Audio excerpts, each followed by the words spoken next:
you're not going to have substantial change unless you're educated. You educate yourself. And when my team sat me down for 2 hours and told me everything that I was doing that was hurtful and demeaning, I had to stop and think, well, why? Why am I being hurtful to me?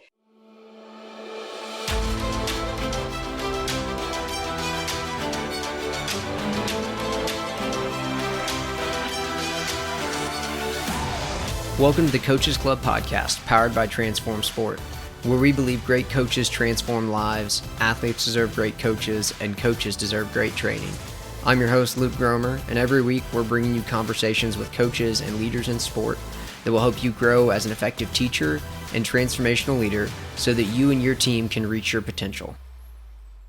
Coaches, I'm excited to welcome Miss Val to the podcast. Valorie Kondos-Field, known in the world of athletics as Miss Val, is the recently retired head coach of the UCLA gymnastics team, a position she held for 29 years. During her tenure, Miss Val earned 7 NCAA championships, was inducted into the UCLA Athletic Hall of Fame, and was voted the Pac-12 Coach of the Century. She claims that her most fun stat is that she never did gymnastics. She was a professional ballerina before coming to UCLA in 1982 as the UCLA gymnastics dance coach and choreographer. You can learn all about how a dancer-choreographer became one of the most winningest coaches in collegiate athletics in her book entitled Life is Short, Don't Wait to Dance. You can also learn how she figured out how to be an effective head coach by watching her TED Talk, which has over 3 million views. And ask the question, is all winning success? Just a quick disclaimer before we hop into the episode. This was originally a conversation I did just in preparation for my TEDx talk, and I wasn't sure that I would turn it into a podcast episode. Because of that, it has a more conversational tone, and you might hear me typing, taking notes in the background at certain times. I did my best to clean up the audio and edit it the best I could. Also, Miss Val and I had been talking for a little while before I hit record, and so we kind of hop in at an awkward place. But to give you a little context, we had just been talking about how training in the X's and O's is often really overrated for coaches. 2 quick things before we start this episode. First, if you want to get the podcast notes to this episode or any episode, go to transformsport.org/podnotes to get a link to download the show notes. You'll then be on my email list, and I'll send you a new email every Monday with the latest notes from the new episode. And lastly, in June, I'm launching the Coaches Club course and community. It's an 8-week online cohort course to help coaches get better at teaching and leading. Too many coaches feel frustrated, alone, and stagnant in their coaching. This cohort course will connect you with other like-minded coaches that want to grow too. It consists of 8 weekly masterclasses with the whole cohort, 4 one-on-one mentorship calls with me, and a lot more. To learn more, go to transformsport.org/coachesclub or email me at luke@transformsport.org. And to reserve your spot in the cohort, schedule a call with me today. You can find the links in the show details. And now let's get to my conversation with Miss Val. I'm confident this conversation will help you get better at teaching and leading. Enjoy the episode. As I have proven, you don't have to be, if you're going to be leading the program, you don't have to be prolific in the X's and O's, right? Yeah. So, like somebody asked me the other day if I would ever coach again, and I said I'd coach another sport because I would be interested to see if I could be successful not knowing, like basketball. I don't know. I don't know man to man versus zone. I don't get it. I can't see. Even though my mentor was John Wooden. But to be able to say, okay, I'm going to lay the foundation. I'm going to lay the moral foundation of our team and our program. I'm going to set the non-negotiables and what this looks like. And I'm going to hire really good people that do know the X's and O's. Yeah. And I'll look at the process. But, right now it's okay if I don't know everything. Yeah. And that's, gosh, there's so many directions my mind is going. So one of the people that I interviewed, his name's Nate Baldwin, and he was a youth sport. He worked in the Parks and Rec department in Appleton, Wisconsin for like the last 3 or 4 years. And he came in and he just wanted to change the youth sports culture in this community. And the first year he was there, he had to recruit over 30 youth soccer coaches for their program. And that was pretty typical. That was like 25+% turnover of coaches each year. And he gets in, he recruits the coaches. In the first year, he mandates a 3-hour training for every coach in the program. Like, you have to come to this 3-hour training, and I'm going to train you in how to coach and how to give kids great experience. Well, the combination of philosophy and really practical stuff. And he was really intentional about like, hey, I don't care if you know the X's and O's. I'll give you the X's and O's to teach kids. Here's all the other stuff that you actually need. And the next year, he only had to recruit 8 new coaches. It went from 30 to 8 in 1 year, just because you were like, and most of the coaches reported like that training was really significant in their experience and in their athletes' experience. And so, like you said, I think there's this misconception that if we require coaches to be trained, we're not going to be able to get enough coaches. But I think that maybe there are some coaches that won't do it if we require it. But one, those probably aren't who we want coaching. And two, people want their kids in sports so badly that someone is going to do it. Like, they can't imagine their kids not being in sport. If you look at it, that time commitment is currency. Mm-hmm. And sure, you feel as a coach, you only have so much currency with your athletes. Yeah. You don't want to spend a half an hour giving them education and something like this, because that's going to take away with how many free throws they can be practicing, you know? However, as you know, and there's this coach that you just talked about, the currency of those 3 hours pays itself off in dividends. Yes. Yeah.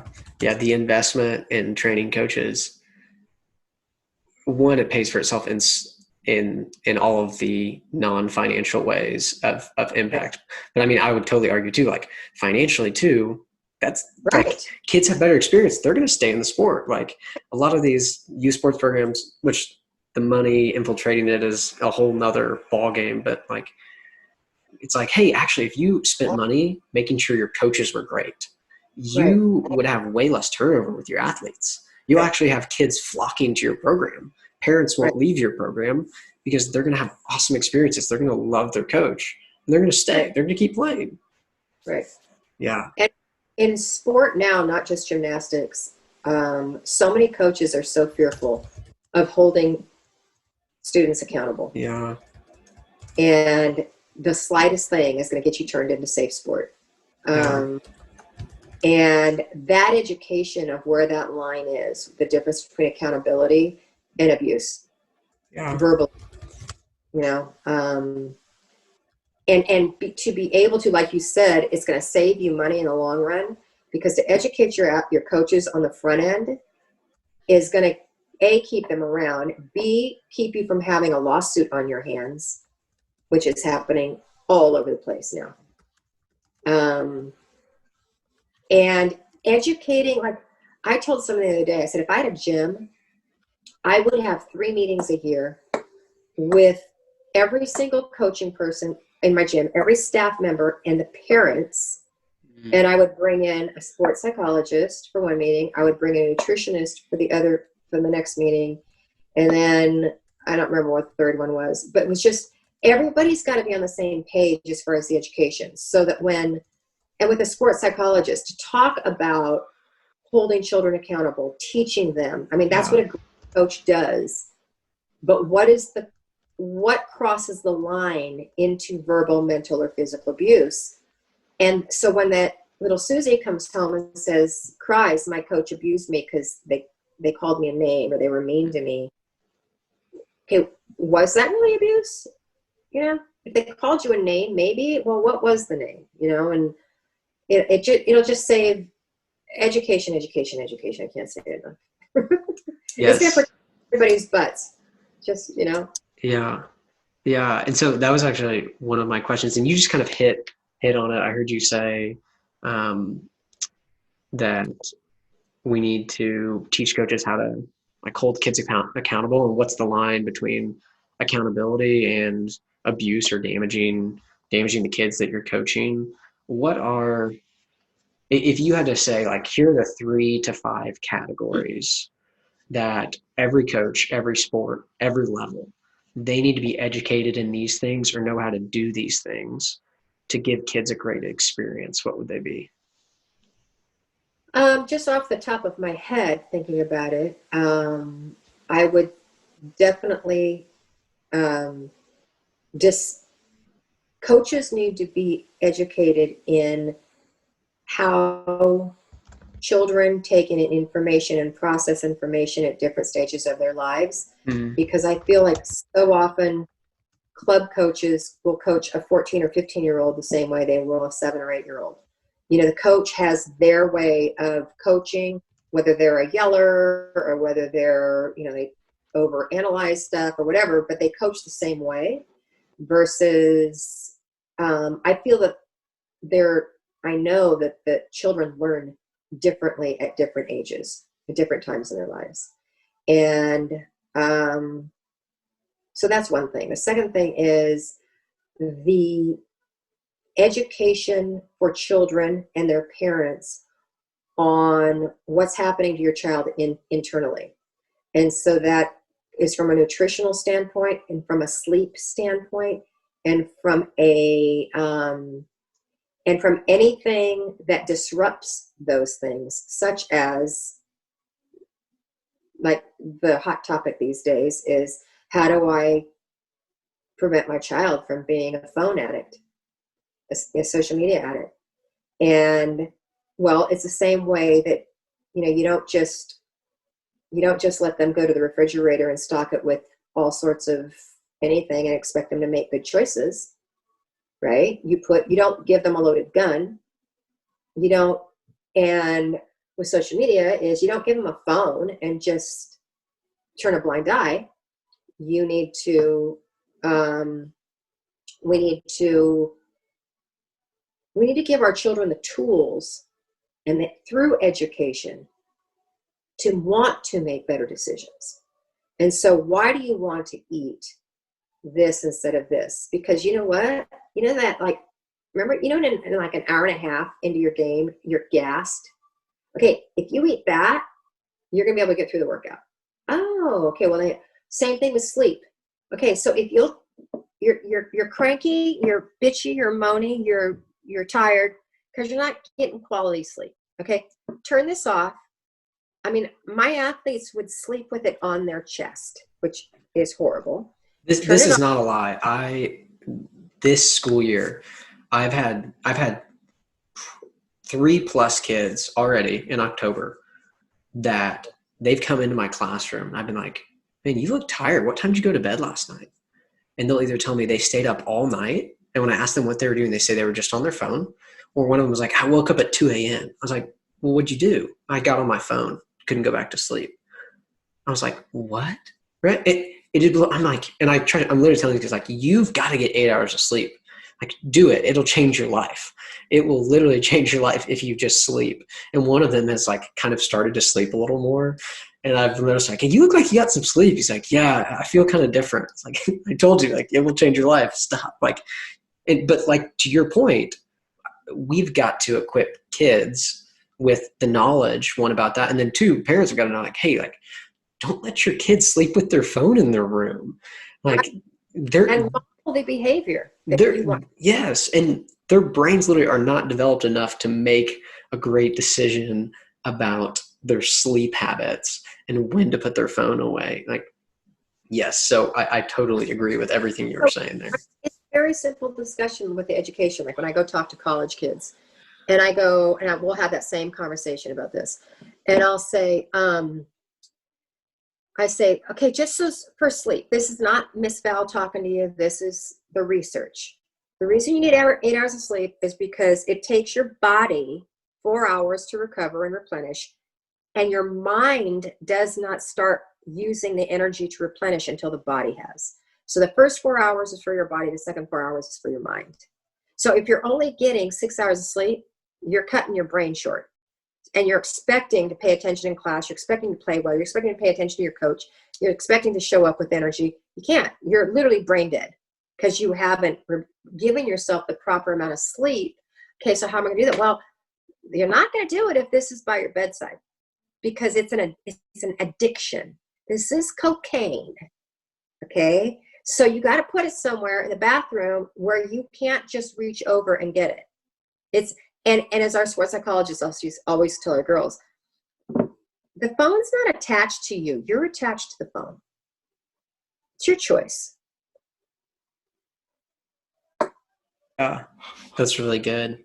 Yeah, for sure. And kids need to be taught these things. A lot of them just haven't been taught these things. They haven't had these conversations. So I think that's really powerful. Is there anything else that you would add to that? I know you said we need to like educate coaches as far as how children process information at the different stages. And then, you know, coaches being able to help kids and parents understand those different things that are happening internally. Are there other things you're like, man, every coach needs to know how to do this or understand this part of sports and athletes?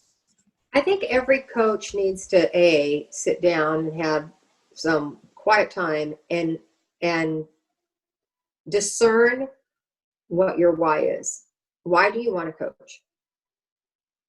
Because I think a lot of coaches coach from their egos, and it's this platform of big men on campus, and they can just bully and boss kids around, and they get high off of that ego, off that platform, out of the being in the spotlight. But why do you really, really, really want to coach? And a lot of coaches will say, I just love the game. I love the game. But if that's the only reason why you're coaching, then the athletes whom you're coaching are commodities. They're just pieces of chess for you. And so think about the amazing, amazing things that come from sport, and figure out your why, and then figure out your how. How are you going to communicate these things and help these young men and women that are under your care literally become superheroes through their sport? What does that look like? Because a component of that also is making their community better, making their school better, making their, being that role model, that superhero that literally makes Fayetteville High School this like kryptonite planet that is that the right word? Is kryptonite the right word? I don't know, but I get what you're saying. And so it's figuring out your why, then figuring out your how. Yeah. We just need to shift our culture of sport from, we got to figure out how to win because winning translates to money. We have to shift from that to every single thing that these young boys and girls learn in the field or in the gym are things that they're not learning in the classroom. And it is a masterclass in life lessons of just how to handle disappointment, how to be resilient, how to have courage in the face of quote unquote failure. None of those things you learn sitting in a classroom, and now they're not even sitting in classrooms. They're sitting in their, so nothing can take the place of sport, not even online gaming, video games.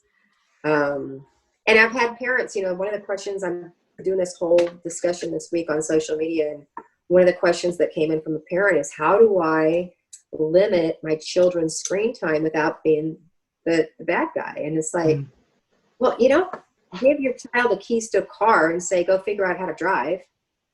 Like I said, you don't give them a loaded gun and say, don't kill yourself or somebody else for education. And parents need to be educated. This is like their playbook right here. You got to be educated on this. You got to realize that you can set up screen times where the screen will shut off. You can limit what they're able to see in this. You can do all that as parents.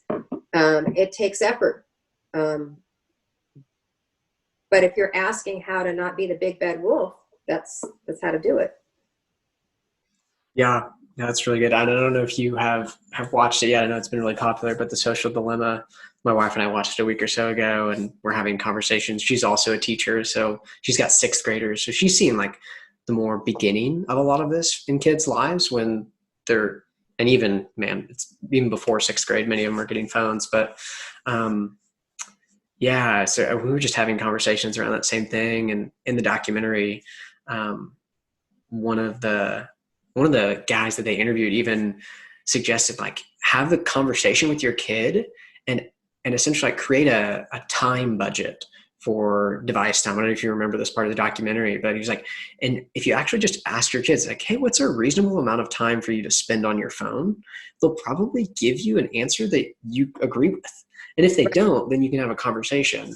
And then all of a sudden they're owning the choice too. Like, you're not really the bad guy. They're the one that said, I should probably only be on it for an hour a day, or, I should probably turn it off after 9 o'clock. Yes, you should. Right. And there's so much there. I think that even just transfers to sports. Like, man, when you can just get kids and athletes to say, to generate the idea on their own, there's just so much power in that. Totally. Yeah. When you bring them in on the equation, okay. Yeah.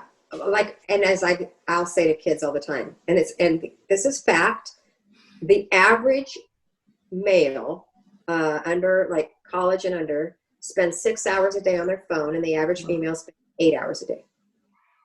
So if you're a parent, you can go, okay, as little Susie, is that acceptable? You want to spend? I remember I had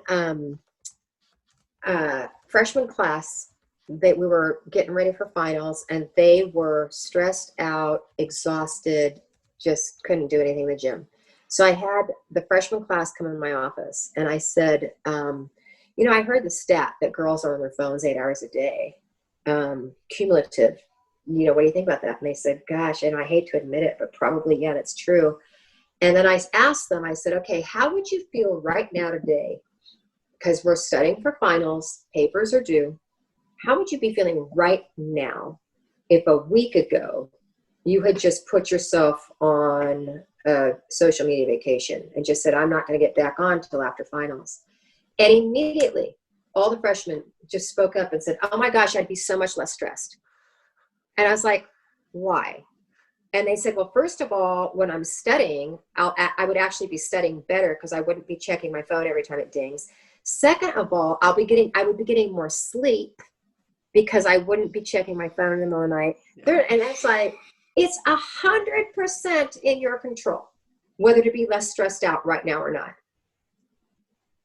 Yes. Yeah, absolutely. Wow. That's really good. Yeah. Did we go off on this tangent, or did you want to talk about how to?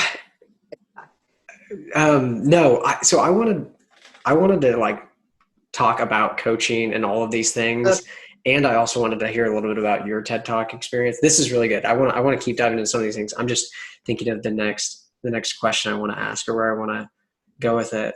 The funny thing is, I think for about the last 10 minutes, I think you almost verbatim like quoted half of my TED Talk with some of the things you said.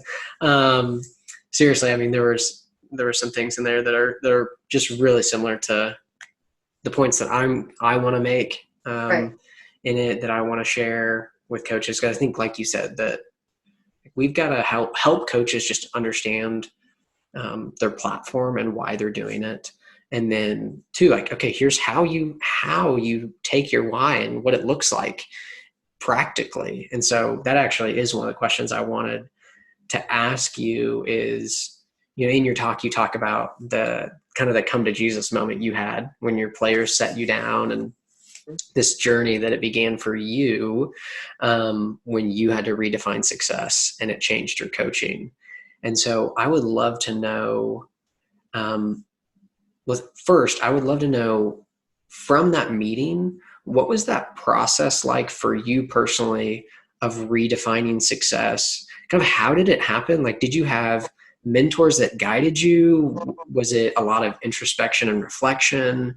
Were there books that you read that really helped you get to a place where like, okay, now this is actually how I'm defining success now? All of it. Because, as we've been talking about, you're not going to have substantial change unless you're educated. You educate yourself.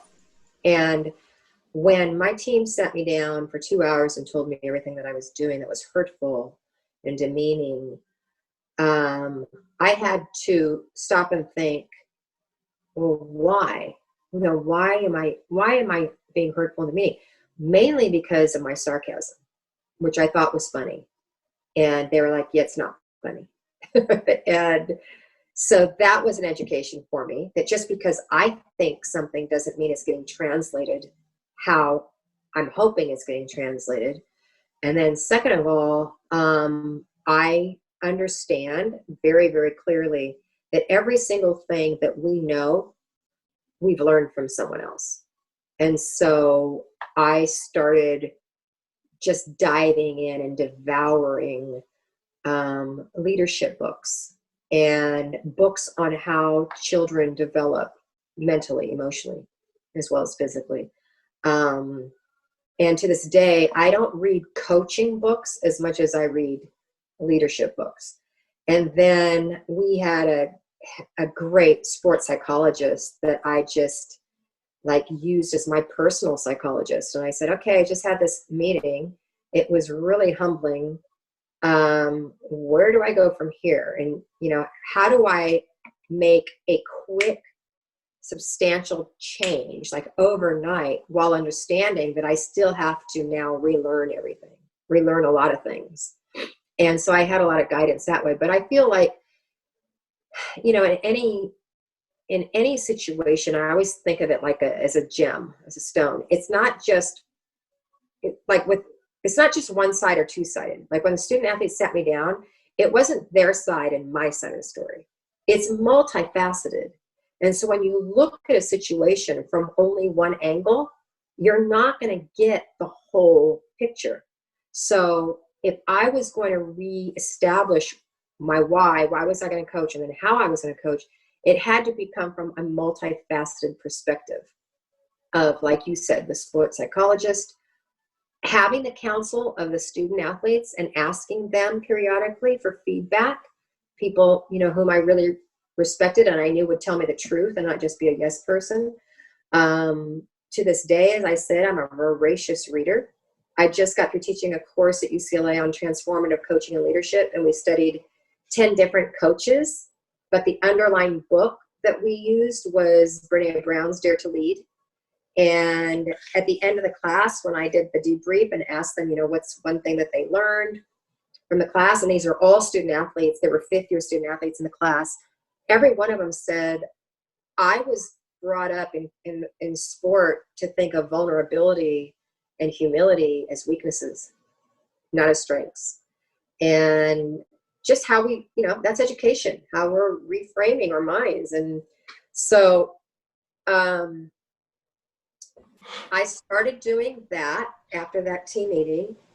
Every time I hired assistant coaches, I told them, I don't want you to be a yes person.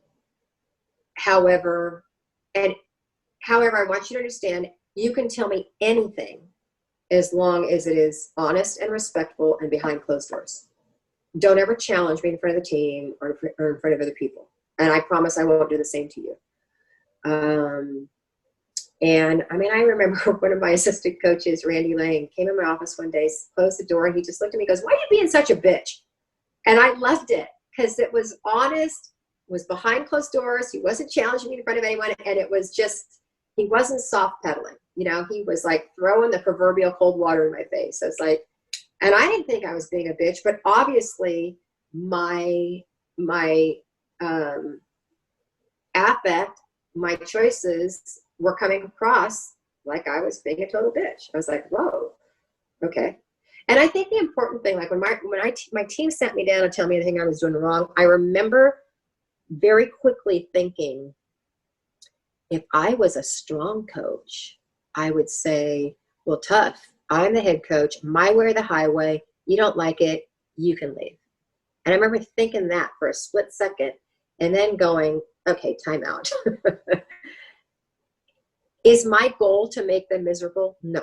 Is my goal to make them feel belittled and to be hurt by my sarcasm? No.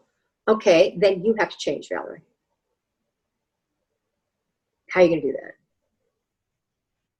Wow. Yeah. Wow. There's so many things there. One, I read Dare to Lead last spring. Incredible book, phenomenal. I wish that every coach would read that.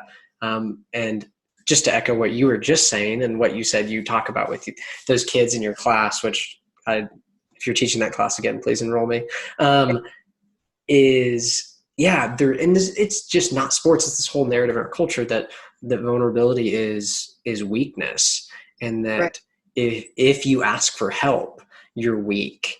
And if you have issues, if you are unsure of yourself, you're weak, and you can't show that, and you can't admit it, because then you'll be rejected, or then you'll be seen in a certain way. Yeah, and I appreciate your honesty in saying, like, yeah, in that meeting, in that moment, like, that narrative was even playing in your head, like, oh, I'm weak if I admit these things. But I'll just say, even from my short coaching experience, some of the most powerful experiences that I've had with kids is when I just said, like, hey, I messed up. Like, I'm sorry. I shouldn't have done that. I shouldn't have said it. Will you forgive me for doing that? Right. Kids don't even know how to respond when a coach or authority figure does that. It's one of the most powerful things you could ever do for an athlete is just to apologize to them when you mess up. Because we're like, every coach is going to mess up. You're going to have a moment when you say something you wish you wouldn't have. But like you said, most coaches have this narrative that, oh, I can't go admit that. I'm not strong. Then I don't know what I'm doing. When in fact, your players see it just the opposite when you're willing to admit that. I think a very powerful coach is someone who models the behavior that they want to see from their athlete. And by you modeling that behavior of how to sincerely apologize without being obsequious, without having to go on forever, and without bringing it back, like a true apology comes from your heart, comes from a point of empathy and sincerity. Like, I'm sincerely apologize, and I sincerely hope that you can accept my apology, which means you don't keep bringing it up, you don't keep throwing it in my face, and blah, blah, blah. So, like, I found the same thing. I loved finding reasons to apologize to our team because it did model the behavior. And then it was so important not to bring it up, even in a joking manner. It's not funny. And that's where the trust comes in. So if an athlete came to me and said, Miss Val, I'm so sorry, this, da, da, da, and I go, okay, thank you for coming to me. Accept your apology. We're going to move on. There were times when I, like, jokingly, I wanted to bring it up to her. And that's what I learned from that 2-hour meeting, that err on the side of not being funny and not telling jokes. Because the majority of the time, they're going to land in the wrong place. Yeah, that's really good. And that kind of segues into the next question I wanted to ask. So, I mean, you have this meeting, you go on this journey of change and growth and being educated. I just would love to know, like, really practically, what were some behaviors that all of a sudden, like, you couldn't engage in anymore? You kind of already mentioned humor and sarcasm because of your new definition of success. And then what were these behaviors that all of a sudden you began to engage in because of your new definition of success? And how did that kind of reshape your culture of your program? That's a great question. And the first thing that comes to mind is what you said a little bit ago, is I learned that the more I brought the student athletes into finding the solution, the more buy-in they had. And if I could get a team that took ownership of themselves and their teammates, so they're the ones that would set, a curfew, or they're the ones that would say, we're all going to be in bed with our phones turned off by 11 o'clock. And they're the ones that set the parameters. Then you have far more buy-in than if you're just dictating to them. And so from that time of that team meeting, I started asking them more questions and asking them for the input. I remember asking, I've always had this no gum rule, like no gum ever. Like, if you're in class, you're not, no gum, because you're representing UCLA gymnastics. Probably comes from my dancing days, because you'd never be chomping on gum on stage. And I couldn't get them, like, we're traveling through the airport and I'm hearing snap, snap, pop, pop, pop. And it's like, I do not want to be the gum police. Okay. That is so silly. But I'm asking you guys, I've told you the reason why I don't think it's okay to be chewing gum. And I'm asking you, so could you guys please set the parameter of how I'm going to help you not chew gum in public. And they're the ones that came up with, well, how about every time you have to ask one of us when we're traveling to spit out our gum, the entire team has to do a rope climb. Well, that was a lot more harsh than I would have done anything. It's gum, for God's sake, you know? I was like, okay, well, I'm sorry, but one of the next trips, I had to tell 6 different people to spit out their gum. They had 6 rope climbs. I'm like, you guys are the ones that set the parameter. Now I'm thinking, well, crap. If any one of them climbs the rope 6 times today, their shoulders are going to be shot for a month. This is not smart, Valorie. Like, I had to do some control. So I'm like, all right, we're going to spread out the 6 rope climbs over a week. You have 8 days to get them done. All right. We're going to be traveling within those 8 days. Please don't tack on more rope climbs. Yeah, no, I love that. That's a really, really good example of, like, you held them accountable, and you actually just let them generate their own consequence. I think so many coaches would be really uncomfortable with that. But like you said, they generated a harsher consequence than you would have even generated. Just because you asked them. They always did. I mean, for decades of me asking our student athletes that and giving them the power, I would almost always have to say, okay, before we agree on this, you sure you want to do that much? You sure you want to do that many? Like, that's a lot. Like, athletes, that badge of honor, when you ask them something like that, that badge of honor pops out and they're like, yeah, you know, it's like, it's not always the smartest thing to do. Yeah, no.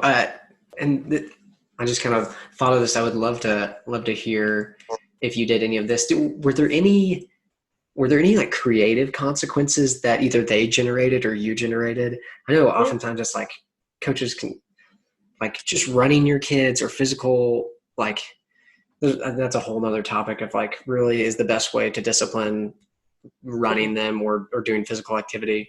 I don't think so. But what were some of the creative consequences that either you came up with or they came up with?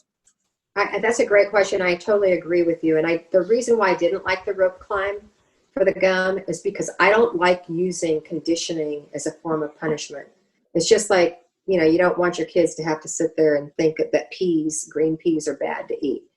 And so I never would use running or extra conditioning or something like that as a punishment for the team. But when they did things egregious, and it was never about, they never got punished for gymnastics.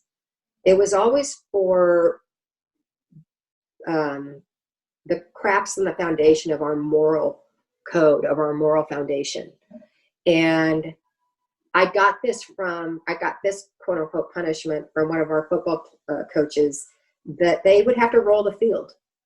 And you literally go out there at 5:30 in the morning, and it's damp and it's cold, and they just lie on the ground and they roll the length of a football field, which then they're going to get up. Some of them puke, whatever. But the purpose of that is, it's humiliating because there are other sports out there at that hour working out. It is unbelievably annoying to roll 100 yards. You know, it's cold, you get damp. Girls would cry. But it wasn't conditioning, because we don't have our athletes roll anything with their conditioning. And second of all, they weren't going to get hurt from it. You know, like, I know that one team had their athletes run the hills when they got in trouble. Well, all their athletes came down with Achilles problems. That was stupid. My most creative, though, team punishment was, I had them put on their, you say gymnastics tracksuits. I had them put on their black backpacks, because at UCLA, if you're a student athlete, you're called a blue backpack, because athletes have the blue backpacks. So I had them put on their blue backpacks, and I had them pick up trash along the campus for an hour with a good attitude. And the purpose of it was, A, your campus is your home, so appreciate it. take care of it. B, I wanted students to see student athletes with a servant's heart and humility, taking care of their home. And I felt like, whenever we're hit with a tremendous amount of humility, it kind of like sheds our ego and sheds the pompousness, and it gets us back to our core. Yeah, that's really good. Yeah, it's so interesting. I think that's really powerful, especially, for so many athletes, their identity is so wrapped up in their sport. And then, what you did with that consequence was, hey, here's your identity as a gymnast. And now you're actually going to go wear this identity out into public and be a servant in it. Right. And everyone's just like, what is happening? That's not normal. Right. It breaks some norms or stereotypes, which I think is really, really powerful. Right. Wow. I'm trying to think of where to go next from that. There's so many things that I'm learning and I want to keep asking you about. So here's my next question. If you're training a group of coaches, any sport, any level, I don't know, how do you think we can, or how would you help them redefine success and begin to change this narrative of win at all costs? Like, what is it that you would do? What would you educate them on? And maybe it's a little bit repetitive what we talked about, but is there anything else you would add to that? I know it takes time, but I would set a definition of success for our team for that season. And then I would take the time to have one-on-one meetings with student athletes. Actually, you can't have one-on-one meetings anymore. You have to have somebody else in the room. And help that athlete define what success looks like for them. Because where I had issues every year was with the student athletes that weren't competing. And if you're not competing, you're not traveling. So then we get into competition season and they would feel that they had no value to the team. And so if you're setting what success looks like for you early on, and for all of the student athletes that came on our team that are walk-ons, I would say, I'm going to be straight up with you. There's not a good chance you're going to compete. We're going to train you to hopefully you will compete. But if you're not in the top 8, you're not going to travel. Okay, it's not personal. Don't take it personally, whatever. And then when they would start getting down on themselves, I'd revisit that and I'd say, why were you brought here? Why are you on the team? And a really good example is that it's Caitlin Ohashi, one of our best athletes, when she was asked by a reporter, who's the most inspiring person on your team? She said, I know you're going to think it's one of our Olympic gold medalists. It's not, it's Sarah Taubman. And the reporter said, who's Sarah Taubman? And she said, exactly. She's the walk-on that will probably never, ever compete, but is so appreciative of being here, works as hard, if not harder than everybody else in the gym, that she not only helps me get energized every day, but she reminds me of what a privilege it is to be here. So that was Sarah's gift. So when you're defining, has Sarah Taubman had success at UCLA Gymnastics? Yes. And she's never competed one time. But she's been very, very successful. And I think it's the same with parents. I remember my brother was a rocket scientist and I had no capacity for numbers and math. And my mom, instead of expecting me to be able to bring home the grades like he did, my mom said, let's look at what inspires you. Let's define success for you. Okay, you passed accounting. Yay!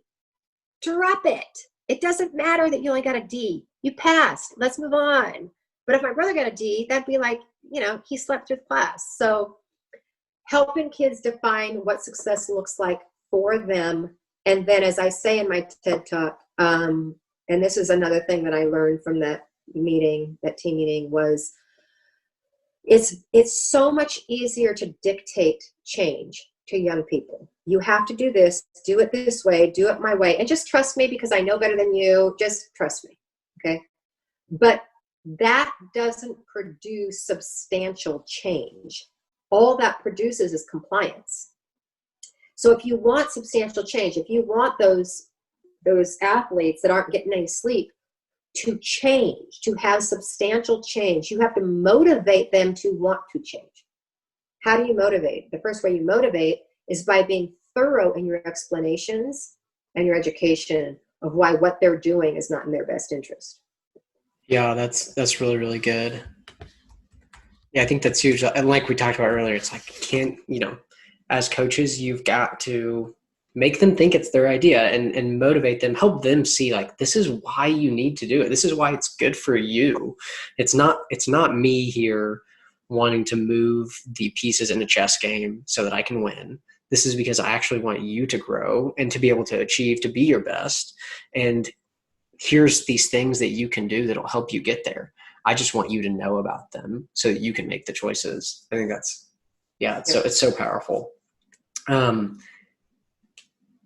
follow-up question, kind of going back to what we talked about earlier with vulnerability and sports and Brene Brown's work. And I would love to know too, once you redefine success and your coaching really changed, like what are some ways that you practically created experiences of shared vulnerability with your team, or even maybe individually with your athletes? Like how did you bring vulnerability out as part of your team and your culture? Were there specific things that you would do with your whole team, or things you would do individually with athletes? I know you mentioned just apologizing was huge and modeling that.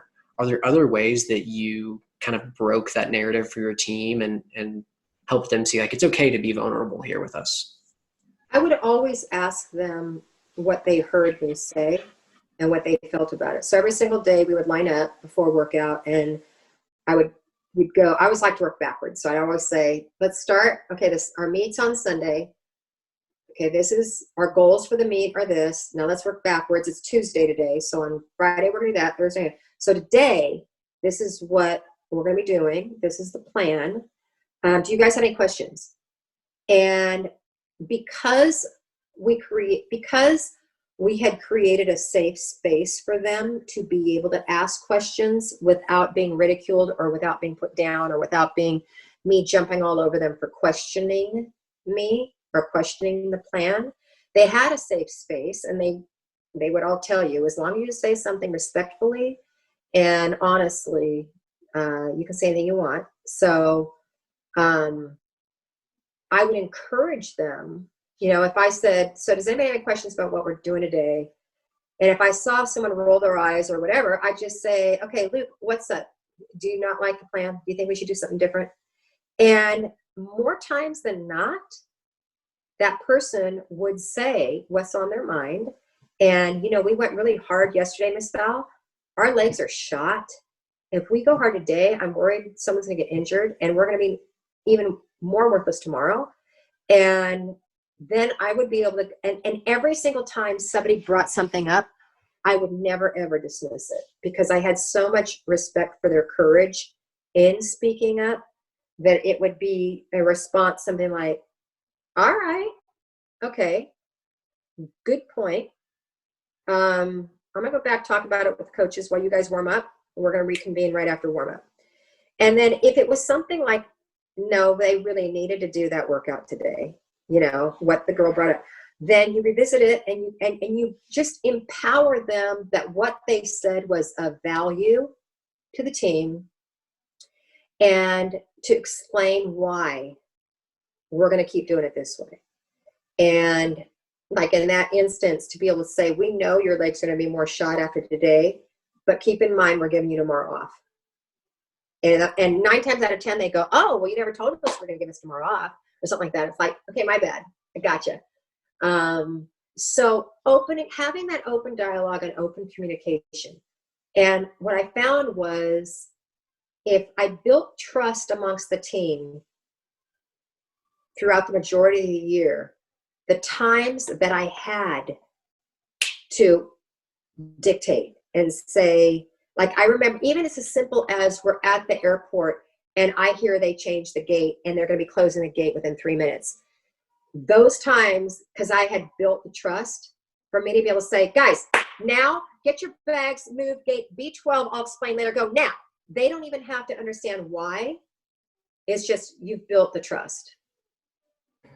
Yeah, that's really good. Have you read The Culture Code by Daniel Coyle? Yes. Yeah, I was thinking about that as you were talking, that just that first layer of psychological safety. Again, it is so powerful just for kids to be able to answer the question, am I safe here? Can I share something and still belong? Right? That's what, and I mean, as adults, we're no different. Like, we don't speak up in a space, in a group, unless we know that we're safe and that what we're going to say is valued, that it will be heard.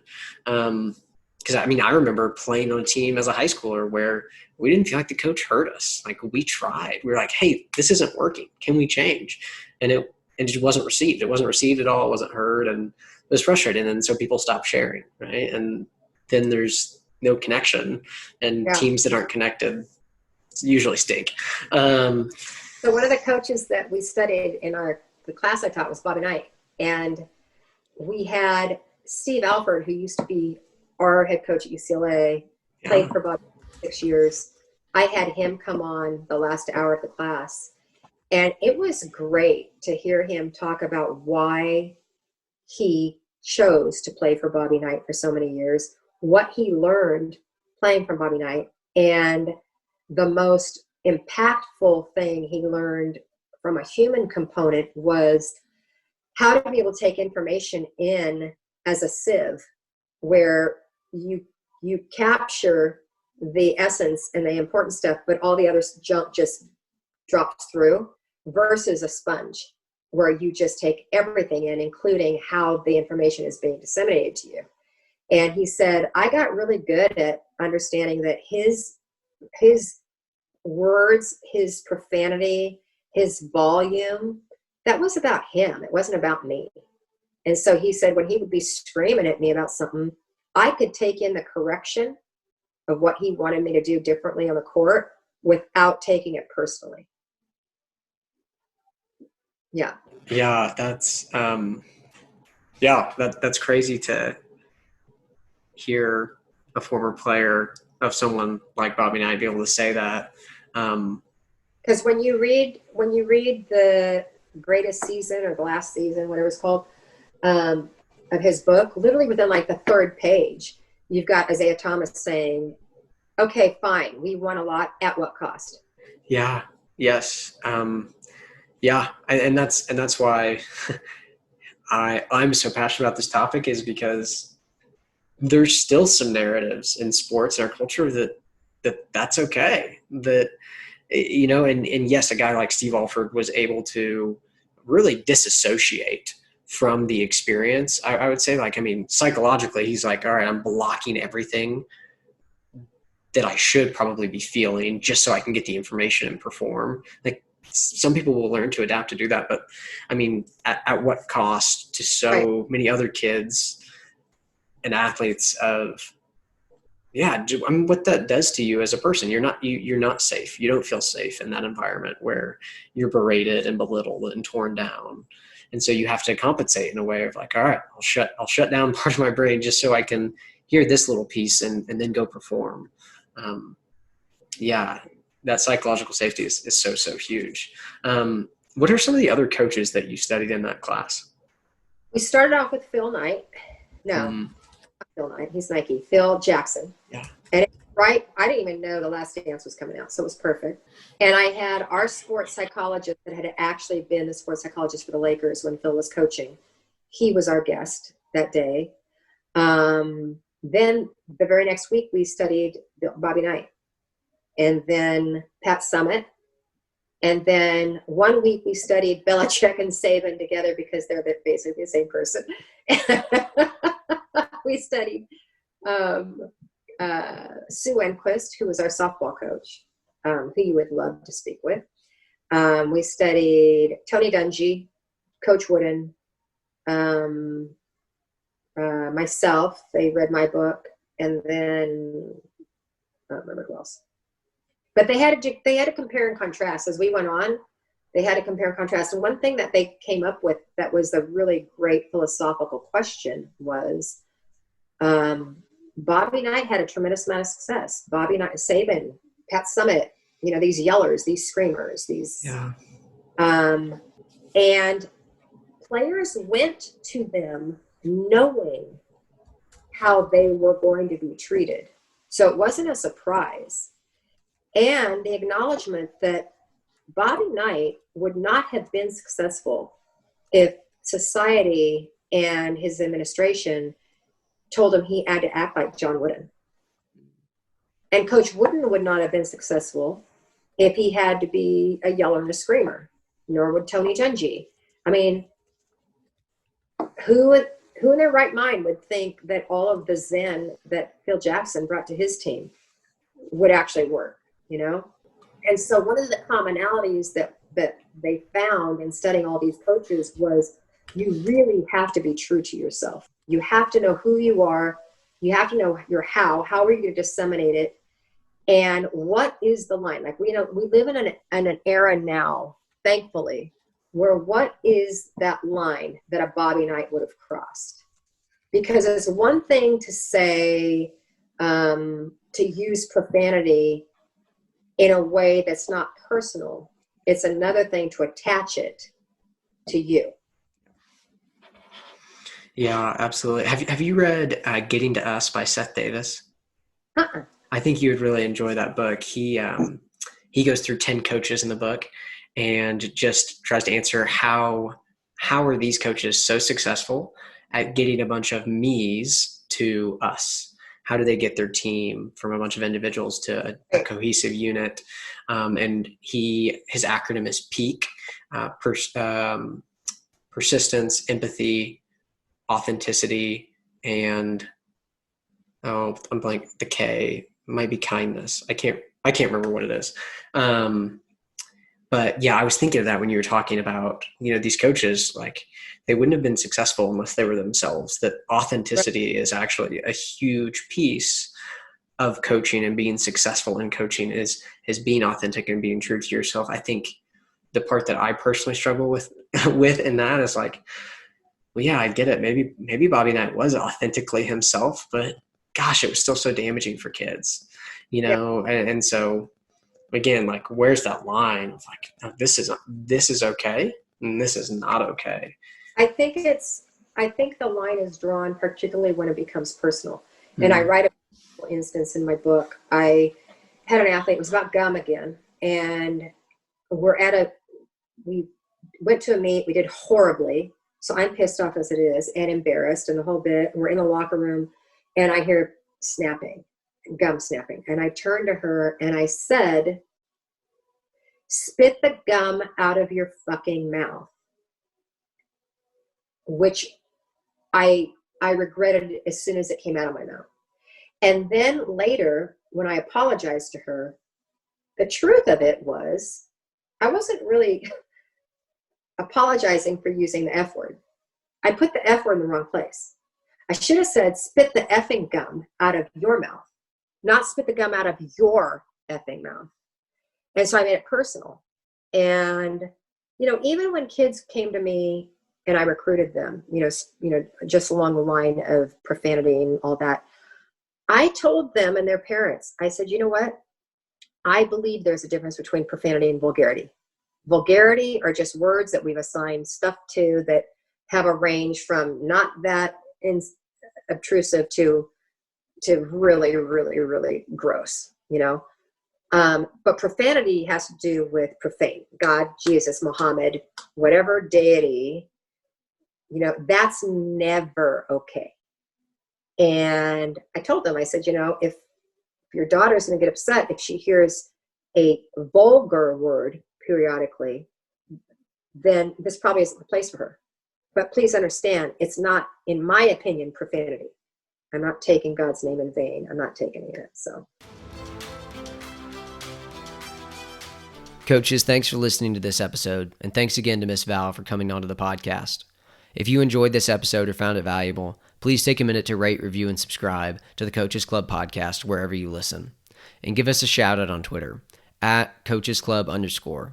That's COACHES club_. And finally, if you'd like a free copy of the notes from this episode, go to transformsport.org/podnotes. That's transformsport.org/podnotes, or click the link in the show notes to get a free copy of notes from today's episode. Thanks for listening to the Coaches Club podcast powered by Transform Sport, where we believe great coaches transform lives, athletes deserve great coaches, and coaches deserve great training.